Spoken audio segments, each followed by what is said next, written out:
The first sort of songwriting creative challenge that I've ever done is something called the 20 song game. So the idea behind that is you wake up at like 6 or even earlier if you're an early bird, and you make yourself some coffee, you get your water, you get your breakfast, and then you dive in to a 12-hour songwriting session where you write 20 songs in 12 hours. Generally, you'll do this maybe with a few other people also doing it on their own, and you can like check in on each other during the day. And then if you're in the same city, you can come together at the end of those 12 hours and sort of listen to each other's ideas just to like as a support group. But it is such a great experience. The first time I did it with two other musicians, and I probably got to like 12 songs.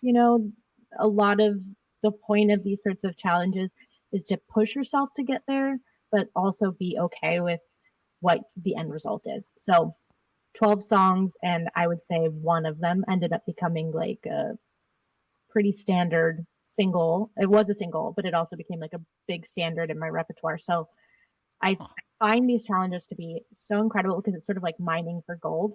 You're just like just in the dirt, and you can't really judge what comes out. It's sort of like this seems like crap, but I have to keep going. Like you got to keep making it, record it, move on, record it, move on. Wow. So I'm terrible at math, but what does that work out to be if you were to actually succeed in the 20 songs? It'd be it's about 2 songs an hour. 2 songs, a little more less than 2 songs. That's crazy. And sometimes you'll find yourself stuck for like 3 hours on one thing and you're like, I don't have time for this. So as a songwriter, there are so many things about this challenge that are my favorite. I do it maybe once to twice a year.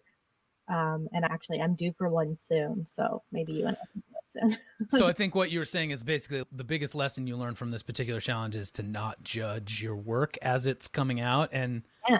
let it be bad, or maybe not even bad, but just let it be. Let it be. And also you find that you take way bigger risks than you normally would, or you just sort of like you lean into a silly side or you lean into a more adventurous side. And I've done this now so many times, and every single time that I've done it, I've come away with one song that I'm like, oh hell yeah, where did that come from?